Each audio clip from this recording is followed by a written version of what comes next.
एक रात थुंग थुंग काम से घर लौट रहा था। रात गहरी थी और उसे जल्दी घर पहुंचना था, क्योंकि उसे पता था घर पर उसकी बीवी और बच्ची उसकी राह देख रहे होंगे। लेकिन कुछ दूर जाते ही अचानक उसे सड़क के किनारे एक बूढ़ा आदमी दिखा।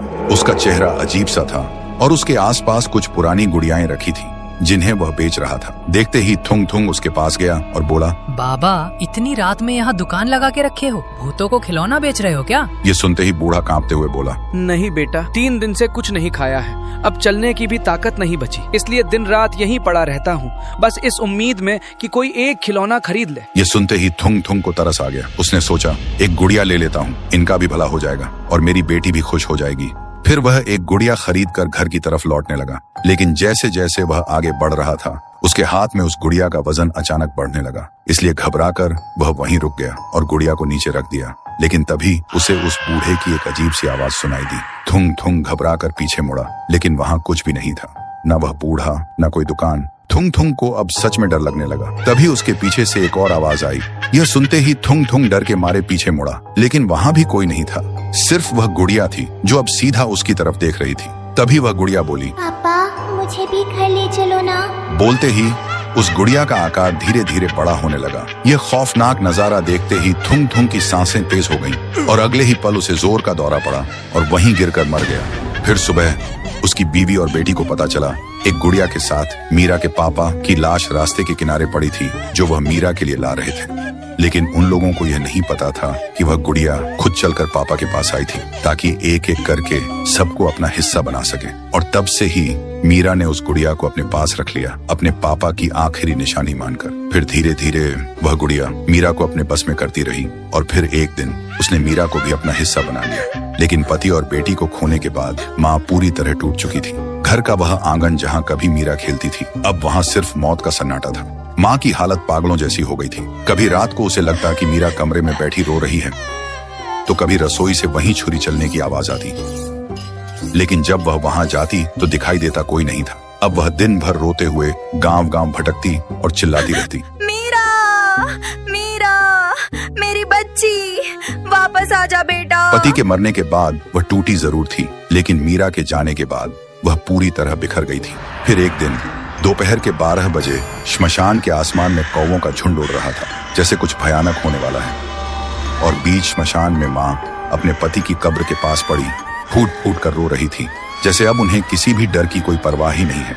लेकिन तभी कब्र के ठीक नीचे से उन्हें एक सावित्री। यह सुनते ही माँ का रोना अचानक बंद हो गया। तभी वहाँ एक तेज रोशनी हुई और थुंग थुंग की आत्मा प्रकट हुई। माँ को यह नजारा देखकर यकीन ही नहीं हो रहा था। थुंग थुंग की आत्मा फिर बोला, सावित्री, उस गुड़िया में एक भटकती आत्मा है। अमावस्या की रात उसे अगर शमशान की चिता में जला दो, तभी हमारी बच्ची वापस आएगी। लेकिन याद रखना, वो तुम्हें अपने जाल में फंसाएगी। यह सुनते ही माँ ने रोते हुए थुंग थुंग को छूने के लिए हाथ आगे बढ़ाया, लेकिन अगले ही पल थुंग थुंग की आत्मा गायब हो गई। इसलिए माँ को लगा शायद यह सब उनके दुख और मन का वहम था। फिर वह घर की तरफ लौटने लगी, लेकिन जैसे ही उसने घर की चौखट पर पैर रखा, माँ अचानक रुक गई। उसने देखा वह गुड़िया वहाँ पड़ी थी और तभी वह गुड़िया धीरे से बोली, माँ, अब कहाँ चली गई थी मुझे अकेली छोड़कर? मेरे साथ छुपन छुपाई खेलो ना। ये बोलते ही वह गुड़िया अचानक वहाँ से गायब हो गई। तभी अचानक माँ को मीरा की आवाज सुनाई दी। सुनते ही माँ का दिल जोर जोर से धड़कने लगा और वह आवाज का पीछा करते हुए मीरा के कमरे में पहुँच गई। लेकिन वहाँ वह शैतानी गुड़िया बैठी थी। तभी वह गुड़िया जोर जोर से हंसने लगी और अगले ही पल गायब हो गई। और फिर एक बार मीरा की आवाज गूंजी। पूरा दिन माँ बस मीरा की आवाज के पीछे दौड़ती रही, कभी इस कमरे में तो कभी उस कमरे में, लेकिन हर जगह उन्हें बस वही गुड़िया दिखाई दी। माँ अब पूरी तरह थक चुकी थी। तभी गुड़िया हंसते हुए मीरा की आवाज में बोली, मुझे ढूंढ तो सकती हो, लेकिन मुझे छीन नहीं सकती। ये सुनते ही माँ रो पड़ी और बोली, बंद कर बेटी, माँ को और कितना सताएगी। फिर धीरे धीरे रात हो गई और उस रात अमावस्या थी। रात को देखते ही माँ को याद आया श्मशान वाली बात। अब माँ समझ गई थी, इस शैतानी गुड़िया को ताकत से नहीं बल्कि प्यार से हराया जा सकता है। फिर माँ एक लोरी गाने लगी जो मीरा को बहुत पसंद थी। नन्ही सी जान। लोरी की आवाज से पूरा कमरा खामोशी से भर गया और तभी वह गुड़िया अपने असली रूप में वापस आ गई। और माँ की गोद में आकर चुपचाप सो गई। लेकिन माँ ने मौका देखते ही गुड़िया को मीरा के स्कूल बैग में रखकर तेजी से श्मशान की तरफ निकल पड़ी। श्मशान में चारों तरफ अंधेरा और खौफनाक सन्नाटा था। उसी अंधेरे में माँ जलती चिता के सामने गुड़िया को लेकर खड़ी थी। लेकिन जैसे ही माँ ने गुड़िया को आग में डालने के लिए हाथ आगे बढ़ाया, अचानक उस गुड़िया का चेहरा मीरा जैसा हो गया। फिर बोली, माँ मुझे मत जलाओ, मैं तुम्हारी बेटी हूँ।